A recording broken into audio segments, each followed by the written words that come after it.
We have Professor Suraiya just to unpack or give us reaction to those results. Good evening, Professor. Thank you very much for joining us on the program. Lots of jubilation today. 87.3% pass rate, the highest we've ever obtained in the history of South Africa. Your reaction to this? Yes, indeed, very delightful results to have heard about. And I must say, for one, that I was pleasantly surprised.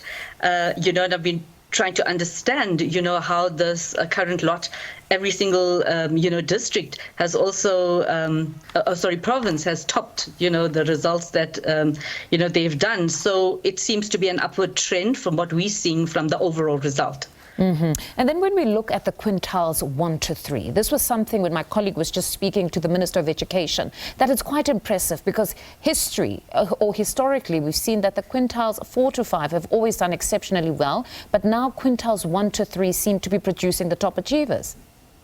Yes, I think that was, one of the most positive aspects of the results announcements. And it is very important to close the gaps between the quintile 1 to quintile 5. And I think, more of that and more of what they are doing to obtain that is definitely the way forward.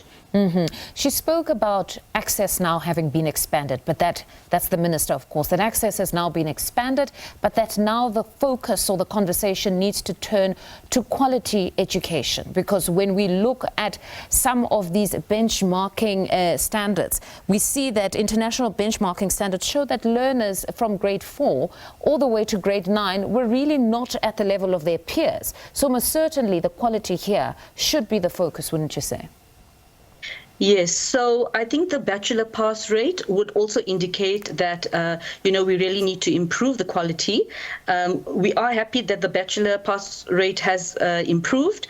But, when we talk about quality, we need to look at aspects that hinder that quality from taking place.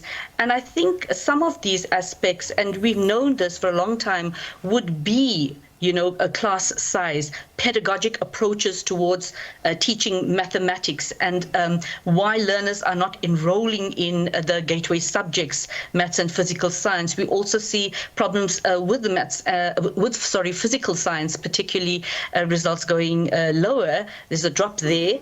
And, one important aspect that I would like to mention is the context in which learning occurs. So it's not just about how hard the teachers work and how hard the districts monitor education and how hard the learners and parents work.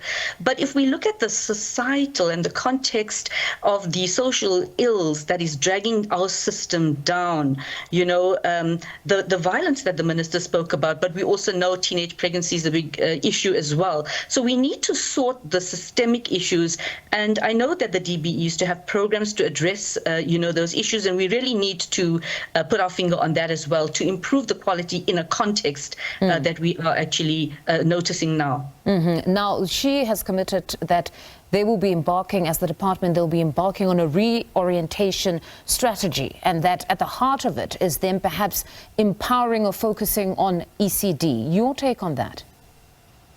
I think that is important. I think that, we have signs now of, moving in the right direction. If it's coming a little bit too late, it's all right, as long as we are moving in the right direction. And I think at the foundation, both numeracy and literacy, if we can put those two as the foci, that will be important. And maybe that will also close the gap between quintile 1 and 3, because we do know that there has been a lot of parents sending their children to grade R, even not starting at the school, but in other grade R systems as well. So if now we can encourage all learners, even those in the quintiles 1 to 3, to attend grade R, I think we could even see better results in the long term. Mm-hmm. And then if we look at the provinces and how they performed, Free State has retained that #1 position. Your views on this? Yes, look, each province is a unique province in terms of the context. And I think, there's no competition between the provinces, but if a province is doing well in their context and they've managed to keep the lead, then I think we must just say congratulations to them. And we must try to understand the uniqueness of each province what is helping them to achieve, and what is happening in the other provinces. And I see that the highest performing district is in Gauteng as well, and what is their context like, and what are they doing as a district, and pass on that information. We also see that KZN did well as a province, and we'd also like to see what interventions did they put into place, because I'm sure they went all out with the type of position they came in at as number 2. And Northern Cape also being celebrated there for the most improved at more than 8%. Professor, unfortunately we have run out of time, but thank you very much for joining us this evening just to share your reactions to the announcement of those all-important results. That is Professor Suraiya Naicker there speaking to us.